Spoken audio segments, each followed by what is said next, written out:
আমাকে দেখা যাচ্ছে কিনা প্রথমে এটা আমাকে নিশ্চিত হয়ে নিতে হবে, তারপরে আমি মনে হয় আমার বক্তব্যটা শুরু করতে পারি।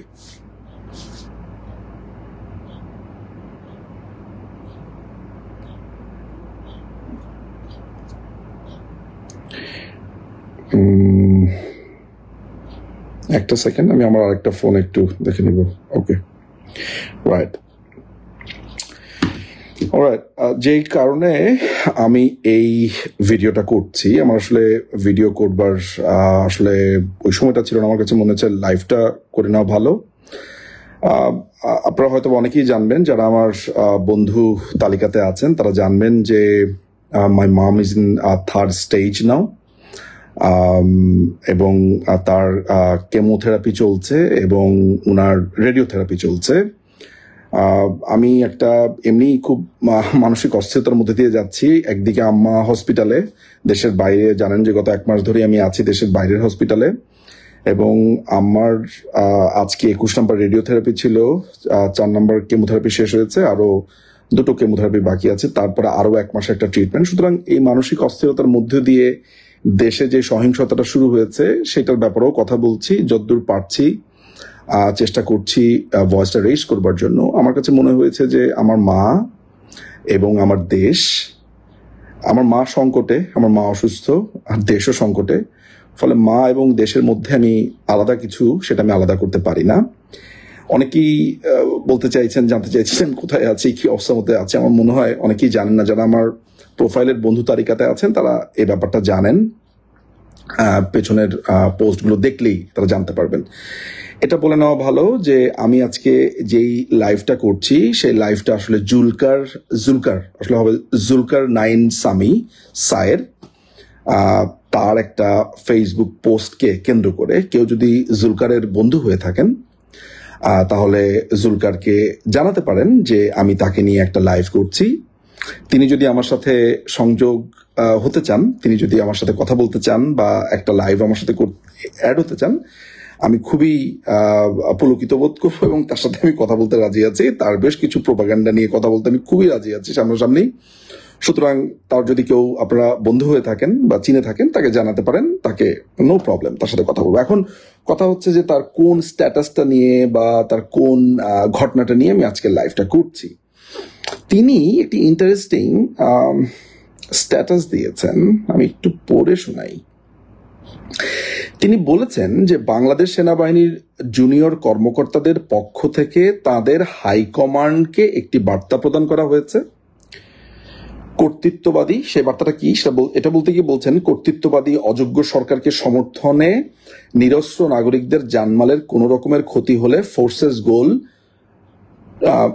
2030 এবং পার্বত্য চট্টগ্রামে অবস্থিত সকল সিআই, প্রশাসনিক, টিওবি এবং বিওপি সমূহের তথ্য ফাঁস করা হবে এবং আগামী 24 ঘন্টার মধ্যে উপরোক্ত দাবি না মানা হলে এর জন্য সেনাবাহিনীর সর্বোচ্চ নেতৃত্ব দায়ী থাকবে। তারাই সংযুক্ত স্ক্রিনশটগুলো পাঠিয়েছেন। এখানে তিনি কিছু স্ক্রিনশট দিয়েছেন, অর্থাৎ তিনি যেই প্রচ্ছন্ন যে হুমকিটা দিয়েছেন বা যেটা দাবি করেছেন, এখানে অনেকগুলো দাবি আছে, হুমকি আছে, ডকুমেন্টস আছে, ভেরি ইন্টারেস্টিং। এটাকে বিশ্লেষণ করলে নানান মাত্রায় করা যায়। জুলকার 9 স্যারকে আমি একজন প্রতিপক্ষ মনে করি। আমার বিরুদ্ধ মত, আমি সবসময় বিরুদ্ধ মতকে ওয়েলকাম জানাই। তিনি তার বিরুদ্ধ মত দিচ্ছেন। তিনি যদিও আমাকে বিভিন্ন নামে ডাকেন, আমি মজাই পাই। তার সাথে আমার যেই যুদ্ধটা চলে সেটা খারাপ না, সেটা যতক্ষণ পর্যন্ত যুক্তি তর্কের মধ্যে চলে, পার্সোনাল লেভেলে চলে আসে সেটা আবার খারাপ জিনিস। তিনি গুজব ছড়ান, এই গুজবটা তিনি কেন ছড়ান সেটাও একটু জানা প্রয়োজন আছে। গুজবটা যে কোনো যুদ্ধে গুজব একটা অংশ, যে এই গুজবটা সরিয়ে তার প্রতিপক্ষের মনোবল ভেঙে দেওয়া বা নিজ পক্ষের দলদের মানুষের চাঙ্গা রাখা। যেমন একটা উদাহরণ আমি দিতে পারি, সেটা হচ্ছে যে আপনারা যখন নৌকা বাইচ কি কখনো দেখেছেন, বা কেউ যদি না দেখে থাকেন তাহলে এখন ইউটিউবে নৌকা বাইচ দেখতে পারেন। সে নৌকা বাইচের যে ঘটনাটা হয়, নৌকা বাইচে দেখবেন যে একজন বা দুজন মানুষ ওই নৌকা বাইতে থাকে, মাঝখানে দাঁড়িয়ে থাকে, তারা একটা লাঠি দিয়ে বাড়ি দিয়ে থাকে। আমাদের কিশোরগঞ্জ, ময়মনসিংহ এই অঞ্চলগুলোতে যখন আপনি দেখবেন যে এই নৌকা বাইচ হয়, সে হেই হেই বলতে থাকে, বিভিন্ন গান বলতে থাকে। এতে হয় কি যারা আপনার নৌকাটা বাইছে তাদের একটা সাহস সঞ্চারিত হয়, তারা আরো জোরে বাইতে থাকে। আমি জুলকারনাইন সায়ের, পিনাকি ভট্টাচার্য, তারপর যারা যারা বিরোধী পক্ষ, যারা গুজব রাজ বলে আমরা চিনি, তারা এই নৌকা বাইচের ক্ষেত্রে তারা এই মাঝখানের এই হেইয়োর ভূমিকা অবতীর্ণ আছেন। তারা কখনো ফলস হেইয়ো বলেন, তারা কখনো অর্ধ ফলস বলেন, কিছু কিছু তথ্য তারা দেন, ওটার সাথে ফলস ঢুকিয়ে দেন। তো এরকম চলতে থাকে। তো আমার কাছে মনে হয় যে এই যে তিনি বারবার বলছেন যে বাংলাদেশ আর্মির জুনিয়র অফিসাররা রিভোল্ট করেছে, তারা ডকুমেন্ট পাবলিশ করে দেবে, সব জানিয়ে দেবে, এটা একটু বলে নেওয়া ভালো। ইলাবরেশনটা জানা, উনার স্ট্যাটাসের ভিতরে যে আছে হচ্ছে সিআই এর মানে হচ্ছে কাউন্টার ইনসার্জেন্সি। ওখানে বিওপি শব্দটা আছে, ওই বিওপি শব্দের মানে হচ্ছে বর্ডার অপারেটিং পোস্ট। টিওবি শব্দটা আছে, ওটার মানে হচ্ছে টেম্পোরারি অপারেটিং বেস। আমার যারা বন্ধু বান্ধব আছে, আমার যারা সুহৃদ আছেন, আমার যারা পরিচিত ব্যক্তিরা সামরিক বাহিনীতে আছেন, বর্তমানে আছেন, অতীতের ছিলেন, এরকম অনেক সামরিক কর্মকর্তার সাথে আমার আলাপ হয়েছে এই পোস্টটা নিয়ে। আমি এটা সম্পর্কে ডিটেইল জেনেছি। এটা সম্পর্কে আমার জানাশোনা যে খুব বেশি ছিল তা না, আমি এটা সম্পর্কে জেনেছি, এটা বোঝার চেষ্টা করেছি, বারবার প্রশ্ন করেছি, তারা আমাকে খুবই ধৈর্য নিয়ে বুঝিয়েছেন, বলেছেন, এবং সে কারণেই আপনাদের সামনে একটু সাহস করে এসেছি যাতে আপনাদেরকে একটু আমি বুঝিয়ে বলতে পারি। তার যে কথাটা হচ্ছে যে সেনাবাহিনীর মধ্যে জুনিয়র অফিসাররা খুবই ক্ষেপে আছেন, সিনিয়রদেরকে তারা সাইজ করে ফেলবেন, তারা সরকারের অনেক গোপন তথ্য ফাঁস করে দেবেন, আর্মির অনেক গোপন তথ্য ফাঁস করে দেবেন। প্রথমত যে সায়ের সাহেব, আপনি যদি আমার এই লাইভটা দেখে থাকেন বা ভিডিওটা দেখার সুযোগ হয় আপনার বা সময় হয়, তাহলে আপনাকে আমি একটু অনুরোধ করতে চাই, আপনি না এই ডকুমেন্টসগুলো পাবলিশ করে দেন। যার সাথে কথা বলেছি তারা বলেছে যে আপনি যখন ভিডিও করবেন তখন ওনাকে একটু বলবেন যাতে পাবলিশ করে দেয়। হ্যাঁ, আমরা এটা খুব আরাম করে দেখবো আর হাসবো। কেন তারা এটা বলছেন? তারা বলছেন যে দেখেন, এই ডকুমেন্টস গুলো আসলে এমন, ধরা যাক যে এটা থাকে হচ্ছে হেড ক্লার্কের কাছে পাঠানো হয়, সেগুলো আসলে এমন না যে যেগুলো খুবই গোপনীয় ক্লাসিফাইড, ওগুলো না আসলে ওই পর্যায়ে অর্থাৎ সায়ের সাহেবের কাছে পৌঁছানোর মতো। সায়ের সাহেব একসময় সম্ভবত আর্মিতে ছিলেন, নিশ্চয়ই তার বন্ধু বান্ধবরা আছে।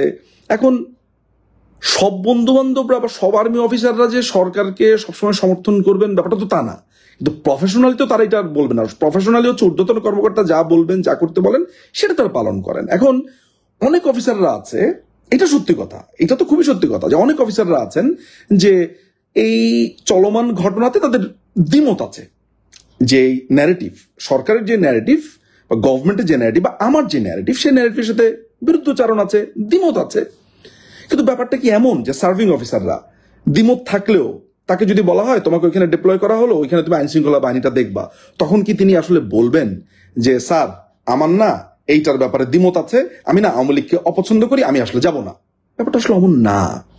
দ্বিমত থাকবে কিন্তু তিনি তার দায়িত্ব পালন করবেন। কারণ কোন সামরিক বাহিনীর অফিসারকে কোনো ঊর্ধ্বতন কর্মকর্তা বলবে না এই তুমি গিয়া 2টা গুলি করে আসো তো। আসলে ব্যাপারটা ওরকম না।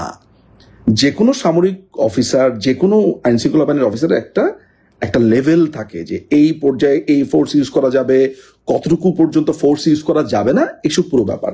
কিন্তু সামি সাহেব যেটা বলতে চাচ্ছেন সেটা হচ্ছে যে এক পক্ষ ঘরের ভিতরে ঢুকে গেছেন, তারা আর এই সরকারের সাথে নাই, তারা রিভোল্ট করবে। উনার কথাটা শুনে এই চিত্রটা সামনে আসে এবং উনার যারা ফলোয়ার্স, যারা এই জিনিসগুলোকে বিশ্বাস করেন, এই সত্য মিথ্যা। এখন সত্যটা কি? সত্যটা হচ্ছে উনি যে ডকুমেন্টস গুলো দিয়েছেন এগুলো সত্য, আমি বলছি এগুলো সত্য, এই যেগুলো দিয়েছেন এটার সাথে উনি মিথ্যা মিশিয়ে দিয়েছেন। ফলে আবু হাসান শাহরিয়ার একটা বই লিখেছেন, অর্ধ সত্য একটা বই, যে মিথ্যা এবং সত্য এ দুটোই প্রস এন্ড কনস আছে, কিন্তু অর্ধ সত্য না ভয়ঙ্কর জিনিস, এটা ডেডলি। সো জুলকারনাইন সায়ের সাহেব যেটা করেন সেটা হচ্ছে এই টাইপের অর্ধ সত্য, টুইস্ট, গুগলি, এই টাইপের। সুতরাং কোন জুনিয়র অফিসারদের এখানে কোনো ধরনের গ্রুপ হয়নি, তারা সায়ের সাহেবকে গিয়ে বলেনও নাই আমরা রিভোল্ট করব। এটা একটা ফালতু বাত। আমার কথা আপনাকে বিশ্বাস করতে হবে তা না, কিন্তু আমি আপনাদেরকে একটা কথা বলি, সেটা হচ্ছে যে আমার না প্রতিপক্ষের প্রতিও আমার একটা দায় আছে। দায়টা আমি কিরকম অনুভব করি, যে ধরা যাক আমি বাংলাদেশ আওয়ামী লীগকে সমর্থন করি এবং মনে প্রাণে সমর্থন করি। বুঝতেই পারছেন আমার আম্মা এরকম এই অবস্থায় এরকম পেশেন্ট, আর কেমোথেরাপি, রেডিওথেরাপির মধ্যেও আমি কাজ করছি, ভিডিও করছি। এটা তো অনেকের কাছে অবিশ্বাস্য লাগবে যে এই কেমনে করেন, কিন্তু আই এম ডুইং ইট, যেভাবে হোক আমি করছি। তো আওয়ামী লীগের প্রতি এই সমর্থন থেকে অনেকে মনে করতে পারে আপনি তাহলে সত্যি কথা বলবেন, আওয়ামী লীগের বিরুদ্ধে কিছু বলবেন। আসলে ব্যাপারটা তা না। আমার মনে করি যে যিনি আমার মতকে অবিশ্বাস করেন তাকেও আমার একটা সত্য তথ্য দেওয়ার দায় রয়েছে। আমি তাকে বলতে পারি না যে আসলে যেটা হয়নি সেটা হয়েছে, এটা আমি বলতে পারি না। আমার কাছে মনে হচ্ছে যেটা হচ্ছে, আর আমি যেটা আসলে হয়নি বা যেটা আমার দলের জন্য ক্ষতিগ্রস্ত হবে, আমি সাধারণত যেটা করি আমি চুপ থাকি, আমি সেটা নিয়ে কথাবার্তা বলতে যাই না, কারণ আমি ওই মিথ্যা কথাটা বলবো না। আমি যেটা বলবো যা হয়েছে সেটা। সুতরাং ঘটনাটা যেটা দাঁড়িয়েছে সেটা আর্মির জুনিয়র অফিসারদের মধ্যে কোনো ধরনের প্রবলেমই আসলে নাই। এখন আপনাদেরকে আমি কিছু জিনিসপত্র আস্তে আস্তে বলি যেগুলো আমি আমার বড় ভাই বা সামরিক বাহিনীর আমার বন্ধুস্থানীয় বা আমার জুনিয়র যারা আছেন তাদের সাথে কথা বলে যেটা জেনেছি, এমনকি সিএইচটিতে যারা আছেন তাদের সাথেও কথা বলেছি, একজনের সাথে বোঝার চেষ্টা করেছি, বোঝার স্বার্থে। আর্মির যেই লেয়ারটা যেটা আছে সেই লেয়ারের ভেতরে আমি যদি শুধু গোয়েন্দা কার্যক্রম ধরি, ধরেন টপে যদি আমি ধরি হচ্ছে ডিজিএফআই আছে, মিলিটারি ইন্টেলিজেন্স আছে, মিলিটারি ইন্টেলিজেন্সের মধ্যে আবার আছে আর্মি সিকিউরিটি ইউনিট আছে, আবার এর মধ্যে ফিল্ড ইন্টেলিজেন্ট আপনার ইউনিট আছে। এগুলো না একটা থ্রেশহোল্ডের মতো ছাকুনি দিয়ে দিয়ে দিয়ে দিয়ে চেক করে। ধরেন আর্মির মধ্যে কেউ কোনো ঘোট পাকাচ্ছে কিনা, এটা পৃথিবীর সবখানে আছে। আর্মির মধ্যে কেউ ষড়যন্ত্র করছে কিনা, বা শুধু ষড়যন্ত্রের কথাই করবে কেন, অফিসারের সমস্ত কিছুর খোঁজ খবর কিন্তু আর্মির এই গোয়েন্দা বাহিনীগুলো রাখে। ফলে এটা জেনে রাখা ভালো সেখানে মানে নিশ্ছিদ্র বলে না ওরকম একটা সিকিউরিটি আছে। দ্বিতীয়ত, আর্মি অফিসাররা যারা সেখানে চাকুরি করেন বাংলাদেশে, এটা এমন না এই আমি ওই কথা শুনবো না, ওই কথা এরকম না, ব্যাপারটা ওরকম না। এইটা প্রথমে বোঝা উচিত। যদি কেউ সেটা পছন্দ না করে তিনি চাকরিটা ছেড়ে দেন, আসলে আমি পারবো না এটা করতে, কিন্তু তিনি থেকে করবেন না, শুনবেন না, ব্যাপারটা একেবারেই তা নয়। এটা জেনে রাখা ভালো। আচ্ছা, এখন এরকম একটা নিশ্চিদ্র নিরাপত্তা যেখানে ডিজিএফআই আছে, এএসইউ আছে, এফআইইউ আছে, তারপরে হলো যে সবসময় মনিটরিং এর মধ্যে থাকছে, সেই জায়গাতে আপনি রিভোল্ট করে বসলেন, শুধু এটা জেনে গেল জুলকারনাইন সায়ের, আর কেউ জানলো না। আমি যখনই সার্ভিং সামরিক অফিসারদেরকে জিজ্ঞেস করেছি, কথা হয়েছে আমার, তখন বলে যে ভাই আপনারাও কেন এগুলো নিয়ে এগুলো নিয়ে প্রশ্ন করেন কেন, এগুলো নিয়ে আপনারা কেনই এটা অনেক মনে করেন যে কেন এটা জবাব দিতে চাই। আমার কাছে মনে হয় যে এটা দায় রয়েছে, হয়তো ওনারা জানেন না যে প্রোপাগান্ডাটা কিভাবে ছড়ায়। ফলে এটা হচ্ছে একটা ব্যাপার। এখন আমি ধরে নিলাম যে জুলকারনাইন সায়েরের কথাটা ঠিক, ধরা যাক আমি এটা ধরে নিলাম, তাহলে জুনিয়র অফিসাররা বলতে আমরা কি বুঝি, আপনারাই বা কি বুঝেন একটু কমেন্ট করে জানায়েন। ক্যাপ্টেন, মেজরের উপরে না, আমি লেফটেন্যান্ট কর্নেল থেকে ধরো আমি সিনিয়র ধরলাম, মেজর পর্যন্ত যদি আমি ধরি জুনিয়র বা সিনিয়র মেজর আছে, ক্যাপ্টেন আছে, সেকেন্ড লেফটেন্যান্ট আছে, এই যে এগুলো ইনাদেরকে যদি আমি জুনিয়র অফিসাররা ধরি, সেখানে আবার ব্যাচ কেন্দ্রিক নানান ধরনের ফেসবুক গ্রুপ আছে, হোয়াটসঅ্যাপ গ্রুপ আছে, অমুক ব্যাচের, এগুলো প্রত্যেকটাই না মনিটরিং হতে থাকে। সবাই জানে কোথায় কি হচ্ছে না হচ্ছে। এমনকি ধরা যাক আর্মিতে আপনার বন্ধু উনি যে ডিজিএফআইতে আছে, আপনি এটা টেরও পাবেন না, বা উনি যে গোয়েন্দা আপনি টেরও পাবেন না, খবর পৌঁছে যাবে যে আপনি একটা উল্টাপাল্টা কথাবার্তা বলেন। সুতরাং এটা তো একটা খুব শৃঙ্খলবদ্ধ একটা বাহিনী।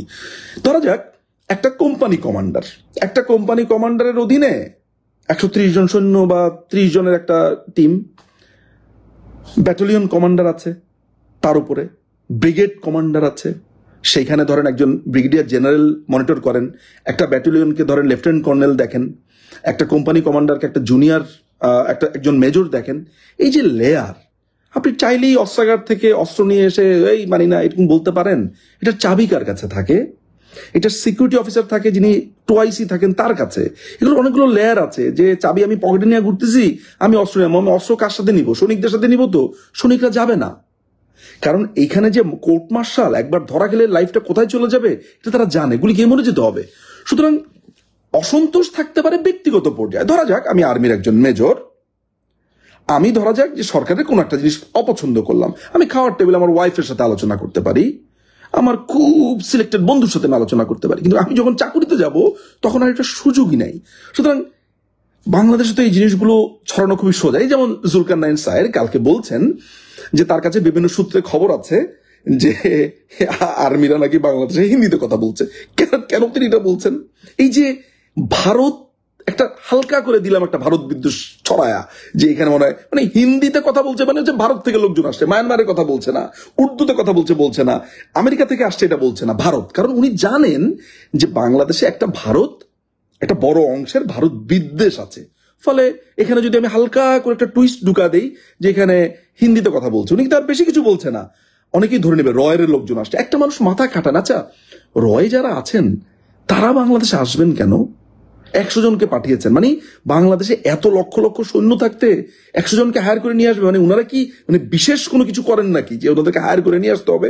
মানে এগুলো কেন করা হয়, কেন বলা হয়? কারণ জুলকার জানে যে এগুলা খাবে, যেটা খায়।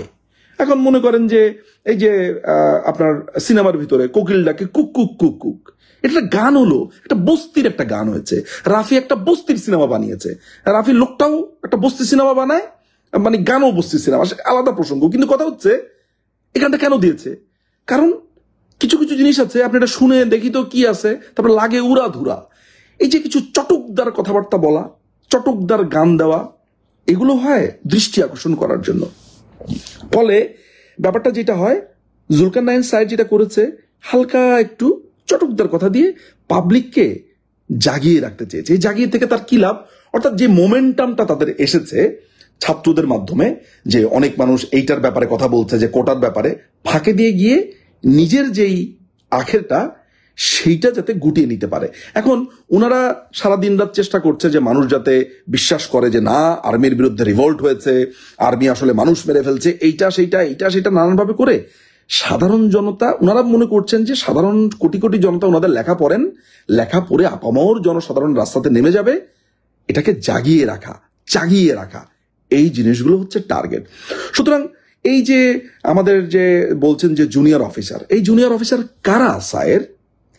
জুলকারনাইন সায়ের, ধরা যাক আপনি নামটা বলতে পারবেন না। এই যে 4 দিন হয়ে গেল কারফিউর, এই যে 4 দিন ধরে অফিসার্সরা বা আপনার সৈন্যরা নেমেছে, কোথাও তো ভাই কোনো মুভমেন্ট দেখলাম না। একটা জায়গার কোনো একটা মানে 10 জন অফিসারও বা 10 জন সৈন্য তো বললো না চাকরি ছাইরা দিলাম, অথচ এই কারফিউর দিন শুরু করলো কি কেয়াফতুল্লাহ না হেফাজতুল্লাহর একটা লোকের কথা বললো না, কি লেফটেন্যান্ট কর্নেল আজমতুল্লাহ চাকরি ছেড়ে দিয়েছেন গভীর রাত্রে। এই আজমতুল্লাহরে কোনোদিন খুঁজে পেলাম না। পরে মানুষজন করলো কি, ওই রিজভি যে আছে বিএনপির, তাকে আর্মির ড্রেস পরিয়ে তাকে হেফাজতুল্লাহ যে কেয়ামতুল্লাহ বানিয়ে দিয়েছে।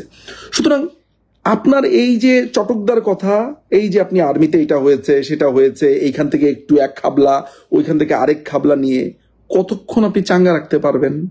আচ্ছা, আপনি এই চাঙ্গা রাখার জন্য আপনি এই কাজটা করছেন, ভালো, আমার প্রতিপক্ষ চেষ্টা করবে, আমিও যেমন এখন এটা রিবাটালটা দিচ্ছি।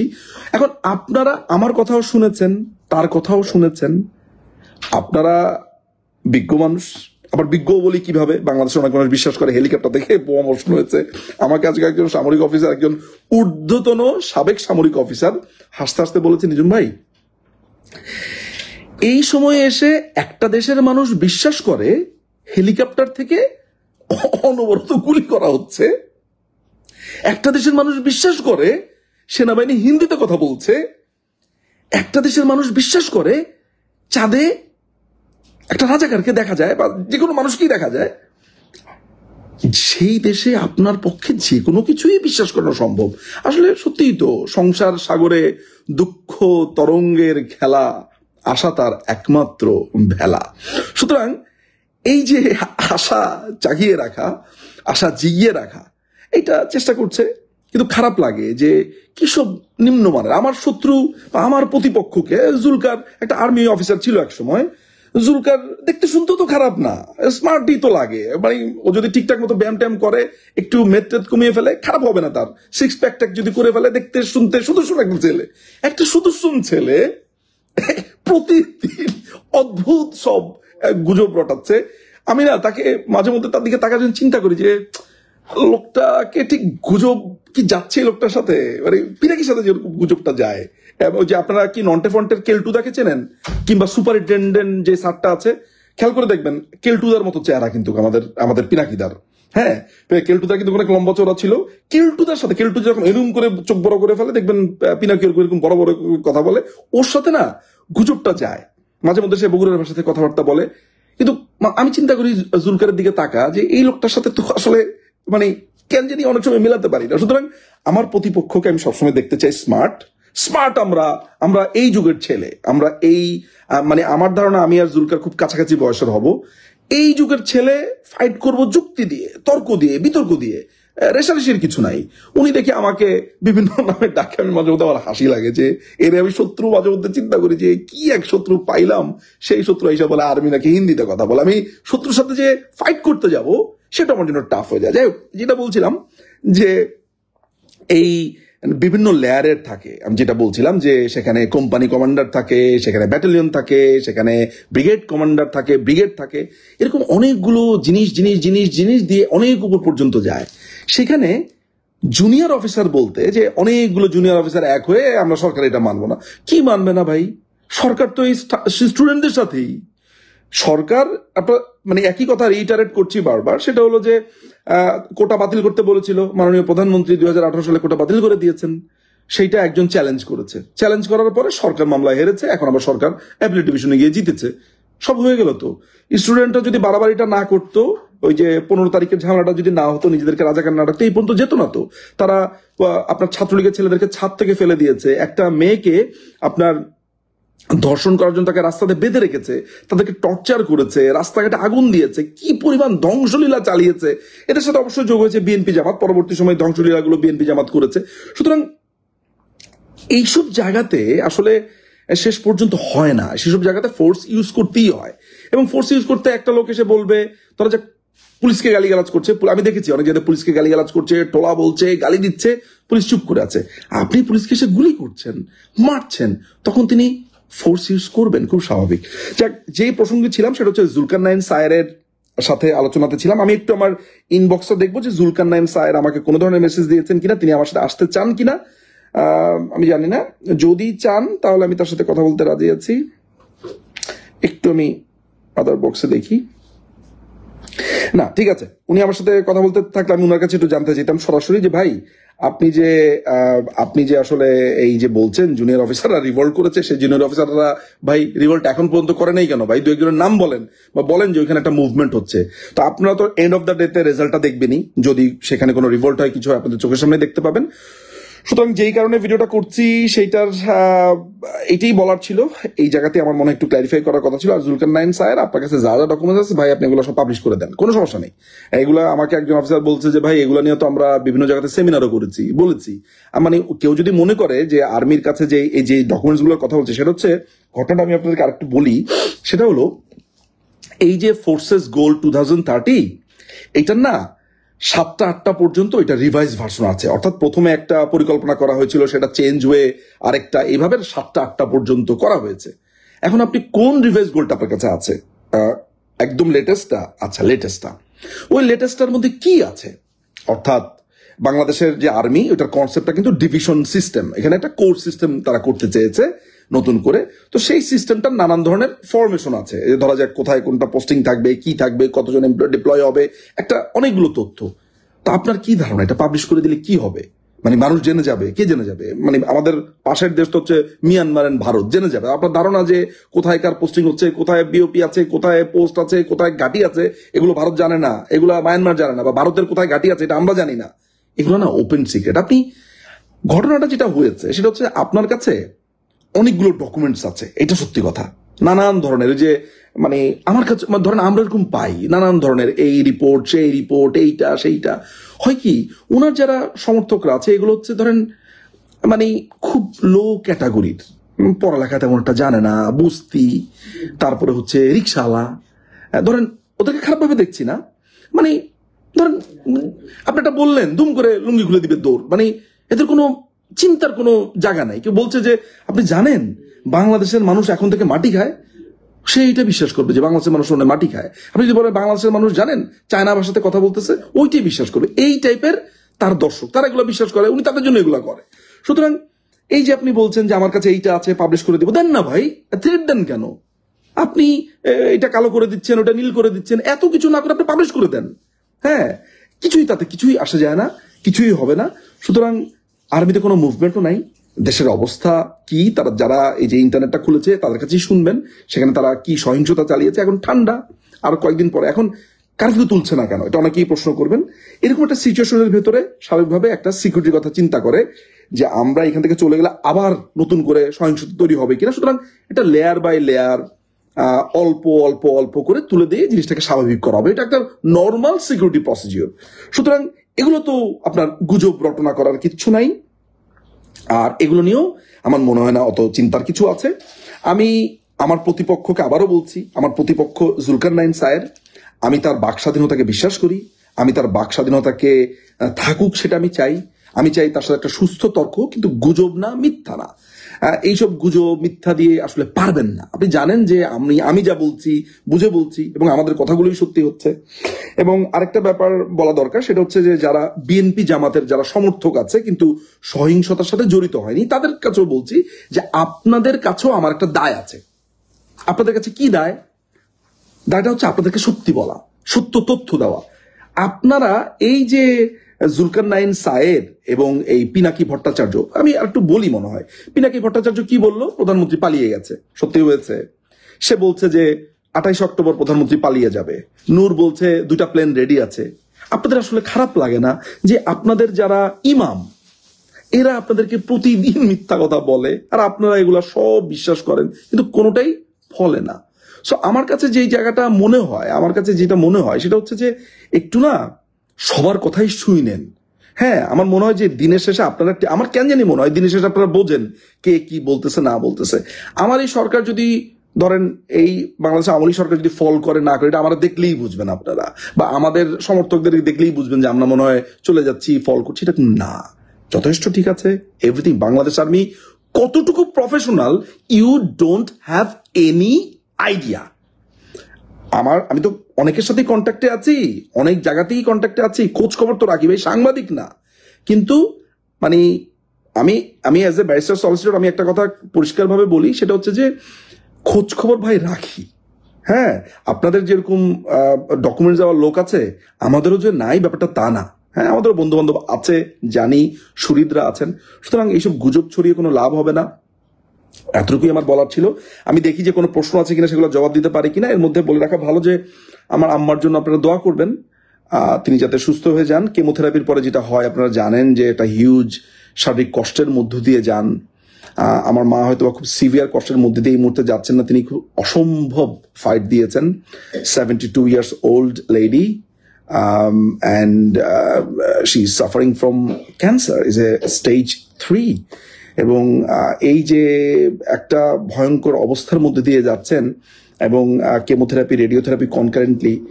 আমি দুটো জায়গাতেই, আপনারা আমাকে দেখলে কোনোদিন বুঝবেন না যে আমার লাইফ কিভাবে যাচ্ছে। আমি একদিকে হসপিটাল থেকে আসছি, কিন্তু ভিডিওর সামনে তো আপনারা কখনো বুঝতে পারেন না যে আমি যেই মাত্র হসপিটাল থেকে এসেছি। আমি যদি কোনোদিন খুব ভয়ঙ্কর রকমের একটা ঘটনার মধ্য দিয়েও আসি, হয়তো বা সামনাসামনি আপনারা আমাকে দেখেন আমি বলছি, গালিগালাজ করেন, কত রকমের কিছু। তো প্রত্যেকেরই একটা আলাদা জীবন আছে, কষ্ট আছে, বেদনা আছে, সুখের জায়গা আছে। সুতরাং আমার মার জন্য আপনারা দোয়া করবেন, এটা আমি চাই। এবং আমি একটু দেখি আপনারা কেউ কোনো কমেন্ট করেছেন কিনা, আমি একটু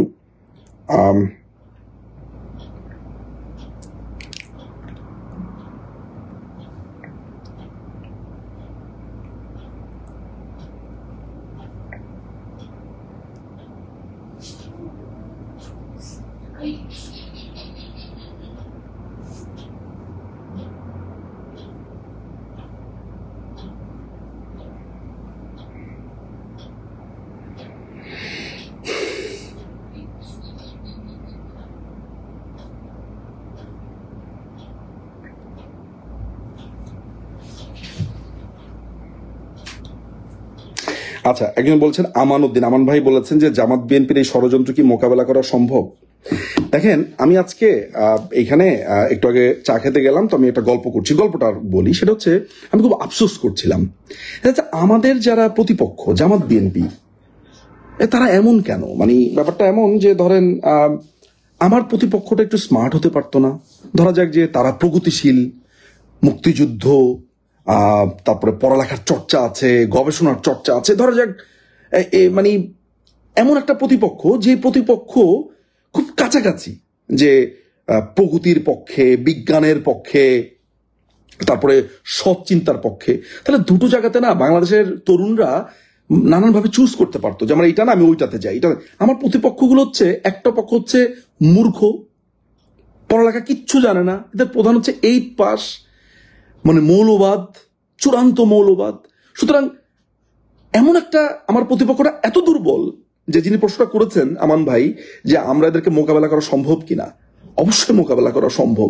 আপনি বাংলাদেশের 53 বছরের ইতিহাসে প্রগতিশীলরা কতদিন ক্ষমতায় ছিল দেখেন, মাঝখানে কিছু কালো অধ্যায় ছাড়া ক্ষমতাতে কিন্তু প্রগতিশীলরাই, এটা চর্চাটাও হয়েছে, এবং বাংলাদেশের প্রগতিশীলরা কিন্তু যথেষ্ট শক্তিশালী। আজকে আপনার ভাবার কোনো কারণ নাই যে এরা ঢিল পাটকেল মেরেছে বা এরা সহিংসতা করেছে, বাংলাদেশের প্রগতিশীলরা ধরেন কিছু বলবে না, যখন নামার তখন ঠিকই নামবে। 2013 সালে সবাই ঘর থেকে বের হয়েছিল, সুতরাং আমার মনে হয় ভয় পাওয়ার কিছু আছে। সো আমার মা কেমন আছে জানতে চেয়েছেন, আমি যারা এই প্রশ্নটা করেছেন আপনারা এই এই এই আপনার লাইভটা শেষ হলে একটু দেখে নেবেন। আমার মার, আবারও বলছি, আমার মার 4টা কেমোথেরাপি শেষ হয়েছে, ওনার 6টা কেমোথেরাপি নেবেন তিনি, আর 2টো কেমোথেরাপি বাকি আছে, অগাস্টের 2 তারিখের ভেতরে শেষ হয়ে যাবে। আর আরো কয়টা আছে রেডিওথেরাপি? আরো 4টা রেডিওথেরাপি বাকি আছে, আজকে 21 নম্বরটা হলো, আরো 4টা বাকি আছে, টোটাল 25টা। এই দুটো শেষ হয়ে যাওয়ার পরে আমাদের কিছুদিন অপেক্ষা করার পরে আমাদের আরেকটা থেরাপি শুরু হবে, এটাকে বলে ব্রেকি থেরাপি। আমি আসলে চিকিৎসাটা ঢাকাতেই করতে চেয়েছিলাম শুরুতে আমাদের ভাই বোনদের, কিন্তু আমরা মার যেরকম সিচুয়েশন, ওই সিচুয়েশনটার অনেকগুলো টেকনোলজি বাংলাদেশ এখনো এসে পৌঁছায় নাই, এগুলোর সর্বোচ্চ চিকিৎসা এই দেশের বাইরে ছিল। আমরা বিভিন্ন দেশে ট্রাই করেছি, বিভিন্ন দেশে আমরা যেই জায়গাটাতে আমাদেরকে সঠিক মনে হয়েছে আমরা সেখানে এসেছি। এই মুহূর্তে আমি আছি হচ্ছে চেন্নাইতে, চেন্নাইয়ের আমি চিকিৎসা নিচ্ছি মায়ের জন্য। সো আমার জন্য দয়া করে দোয়া করবেন, আমার মা যাতে সুস্থ হয়ে যায়, এবং আমার জন্য তো খুব ইমোশনাল একটা ব্যাপার, আমার মা যাতে, মার এরকম একটা সিচুয়েশন আমি ফাইট করছি, মা ফাইট করছেন, আমার ছোট বোন আছে আমার সাথে। সো এই তো হচ্ছে অবস্থা। আর এই তো এই হলো ব্যাপার। অনেকে আমার এই ব্যাপারটা জানতেন না, বারবার অনেকে গবেষণা করে বের করেছেন এই পেছনের বিল্ডিংটা কি কলকাতার বাবুদের পেছনে গিয়ে লুকিয়েছে, এবার দাদাদের পেছনে লুকিয়েছে। আমি সেদিন পড়ি আর হাসি, যে আরে গবেষকের দল, এতই গবেষক যে আমার ফেসবুক প্রোফাইলটাতে একটু পেছনে গেলেই দেখা যাবে যে আমার মাকে নিয়ে আমি প্রায় 5টা-6টা পোস্ট দিয়েছি। আমি যে এই টেনাম্পেটে আছি, এই যে আমি চেন্নাই অ্যাপোলোতে আছি, এটা তো মোটামুটি ওপেনলি বলে দিয়েছি যে ভাই এটা তো গোপন করার কিছু নাই। আর গোপন করবো কেন, কিসের জন্য গোপন করবো? আমি মাঝখানের এই যে আপনার অগাস্টের 2 তারিখের পরে আমার একটা 10 দিনের একটা থাকবে, আমি মাকে জিজ্ঞেস করেছি উনি দেশে যেতে চান কিনা, ঘুরে আসতেও পারি আমি। সো সব তো ওপেন, এটা আমার দেশ, আমার যখন খুশি তখন যাব, যখন খুশি আমি বের হবো, তাতে কিছুই আসে যায় না, কারণ আমি কাউকে ভয় পাই না। হ্যাঁ, সো একটু আমি দেখি কোনো প্রশ্ন আসছে কিনা।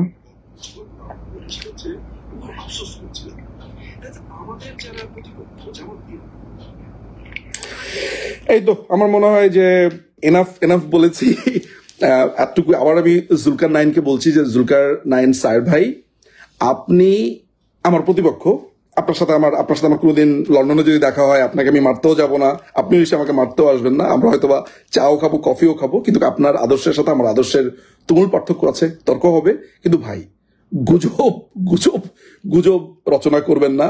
আপনাদেরই আরেক জ্ঞাতি ভাই পিনাকি ভট্টাচার্য, তাকেও আমি একবার বলেছিলাম যে ভাই আপনি গুজবটা করেন না, মিথ্যা কথা বলেন না। কিন্তু আসলে ওনার আসলে উনি হয়তো একটা লেখা লিখেছেন যে মানুষ আশায় বেঁচে থাকে, আমিও আশা জিয়ে রাখতে চাই। উনি হয়তো মনে করেন যে উনার যে সমর্থকরা আছে তাদেরকে একটা আশা দিয়ে হোপ দিয়ে একটা পর্যায়ে হয়তোবা মানুষের স্বপ্ন দেখা খারাপ না, স্বপ্ন দেখতে থাকেন, কোনো সমস্যা নাই। দেশরত্ন শেখ হাসিনা আমার নেত্রী, বঙ্গবন্ধু কন্যা, তিনি এই দেশকে শক্ত হাতে সুন্দরভাবে মোকাবেলা করবেন। বাংলাদেশ সেনাবাহিনী চমৎকারভাবে, আমাদের গৌরবান্বিত সেনাবাহিনী, তারা দেশকে যেভাবে মোকাবেলা করছে, মানুষজনের জানমাল নিরাপত্তা দিচ্ছে, সিকিউরিটি দিচ্ছে, আমি কৃতজ্ঞ। এবং যারা এই সহিংসতাতে, জামাত বিএনপির সহিংসতাতে মৃত্যুবরণ করলেন, তাদের জন্য আমার সমবেদনা থাকলো। আমার এক স্কুলের ছোট ভাই ফারহান, ও মৃত্যুবরণ করেছে। আমি এটা নিয়ে আমার একটু কাজ করার ইচ্ছা আছে, ওকে নিয়ে, ওর ফ্যামিলিকে নিয়ে। সো আমি অ্যাজ এ রেসিডেন্সিয়ালের এক্স স্টুডেন্ট হিসেবে আমার এই দুঃখের কোনো শেষ নেই যে জামাত বিএনপির এই সহিংসতাতে আমার স্কুলের ছোট ভাই নিহত হয়েছে। জামাত বিএনপিকে এটার জন্য বিচারের কাঠগড়াতে দাঁড়াতে হবে। আমার স্কুলের ছোট ভাইকে যে গুন্ডারা, যে সন্ত্রাসী, যে জামাত বিএনপির যেই খুনেরা হত্যা করলো, তাকে বিভিন্ন ট্রিক্স করে ঘর থেকে বের করে নিয়ে এসে তার মায়ের বুক খালি করলো যে জামাত বিএনপি সন্ত্রাসীরা, তাদের বিচারে বাংলাদেশে মাটিতে হবে। দেশরত্ন শেখ হাসিনা এই বিচার করবেন, আমি এমনটাই মনে করি। এবং এর মধ্য দিয়ে আমি আমার লাইফটা শেষ করতে চাই। ভালো থাকবেন, আমার জন্য আপনারা দোয়া করবেন, আশীর্বাদ করবেন আমাকে। ভালো থাকুন, সুস্থ থাকুন। জয় বাংলা, জয় বঙ্গবন্ধু, বাংলাদেশ চিরজীবী হোক।